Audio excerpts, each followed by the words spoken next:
Hello everyone, আসসালামু আলাইকুম। কেমন আছেন আপনারা সবাই? আশা করি সবাই অনেক ভালো আছেন।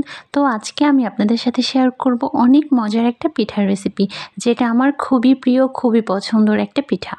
শীতকালে তো বিভিন্ন ধরনের পিঠা আমরা খেয়ে থাকি, তবে আমার পছন্দের তালিকার ভিতরে এই পিঠাটা সবার আগে থাকে।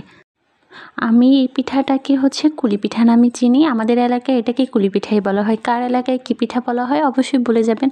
তো চলেন আমরা দেখে আসি কিভাবে এই পিঠাটা বানাচ্ছি। তো আমি ফার্স্টেই একটু গুঁড়া ভেজে নিয়েছি।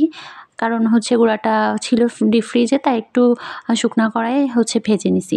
তারপরে আমি এখানে বেশ কিছুটা নারকেল দিছি। নারকেলটাও ডিপ ফ্রিজে ছিল। তারপরে অনেকটা নারকেল কিন্তু আমি দিছি। আপনারা দেখতেই পাচ্ছেন যে পুরা ফ্রাই প্যানটা কিন্তু একদম ভরে গেছে। মানে কড়াইটা একদমই ভরে গেছে। তারপরে এখানে খেজুরের পাটালি গুড়টা নিছি। আপনারা চাইলে খামচা যে গুড়টা আছে সেটাও নিতে পারেন। তবে আমি এখানে খামচা গুড়টা না নিয়ে আমি নিছি পাটালি গুড়টা। কারণ এই গুড়টা খুবই ভালো। এই গুড়টা আমাদের একজন পরিচিত লোক দিছে। ওনারা নিজেরাই গাছ কাটে নিজেই গুড় বানায়। তো উনি আমাদেরকে এই গুড়টা দিছে।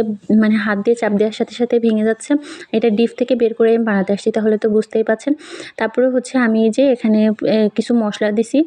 তো মশলাটা তো দেখতেই পাচ্ছেন কী কী মশলা দিছি। এলাচের মুখটা কিন্তু আমি একদম ফাটাই দিছি। তারপরে দিছি তেজপাতা আর দারচিনি। আর এটা প্রায় যখন দেখলাম যে একটু আঠা আঠা হয়ে আসছে, সেই পর্যায়ে আমি যে ভেজে রাখা চালের গুঁড়াটা আছে সেটা দিয়ে দিছি। এটাকে একদম পাক আসার কোনো দরকার নেই। এটা কোনো রকম মানে একটু ভাজা ভাজা করে নিলেই হবে। এখানে তেমন একটা পাক না আসলেও যেহেতু এটাকে আমরা নাড়ু করব না। আমি পুরটাকে তৈরি করে একটা সাইডে সুন্দরভাবে ঢাকা দিয়ে রেখে দিলাম। তারপরে একটা বড়সড় কড়াই নিছি, যেহেতু বেশ কিছু গুঁড়া এখানে ডো করতে হবে, এই জন্য একটু বড় কড়াই আমি নিছি। তারপরে পানিটাকে ফুটিয়ে এই যে দেখেন এর ভিতর পরিমাণ মতো গুঁড়াটা দিয়ে দিচ্ছি। এখানে ছিল চালের গুঁড়া। তো এটাকে সুন্দরভাবে একটু নাড়াচাড়া করতে হবে, দিতে হবে আর নাড়তে হবে। এরপরে এখানে আমি একদম লো হিটে জালটা দিয়ে 2-4 মিনিটের জন্য এটাকে ঢেকে রাখবো। একদম 2-3 মিনিট ঢাকলেই এই সময় জালটা একদমই কমিয়ে রাখবো। তারপরে দেখেন এটা একদমই রেডি হয়ে গেছে। খুবই সুন্দর মতো রেডি হয়েছে। আমি ঠিক যেমন চাইছিলাম সেভাবে একদম পারফেক্ট একটা ডো তৈরি করে নিতে হবে এবার। এই ডোটা যত সুন্দরভাবে তৈরি করা হয় এটার স্বাদ কিন্তু ততটাই ভালো হয়। এর ভিতরে কোনো গুঁড়ি গুঁড়ি থাকা যাবে না। একদম সুন্দর মতো একটা ডো তৈরি করে নিতে হবে। এখানে আম্মু ডোটা তৈরি করতেছিল। এখানে একটু ঠান্ডা পানিও নিছে। যদি গরম থাকা অবস্থায় এটাকে একটু ময়াম দিয়ে নিলে তাহলে আর মানে শক্ত হয়ে যাওয়ার ভয় থাকে না। তারপরে এই যে দেখেন আমরা কিন্তু পিঠা তৈরি করতে চলে আসছি। এই যে আম্মু এটাকে ছোট ছোট করে লেচি কেটে নিছে। তারপরে এর ভিতরে এই যে হাতের মাধ্যমে একটু ঘোরায় ঘোরায় বল করে নিয়ে তারপরে এই যে দেখেন এখানে পরিমাণ মতো পুরটা দিছে। আম্মু বলল যে একদম এটার পেট ভর্তি করে পুরটা দিতে হয়। তো আম্মু কিন্তু ছোট ছোট করে পিঠাগুলো বানিয়ে নিছে। দেখেন কত সুন্দর পিঠাগুলো।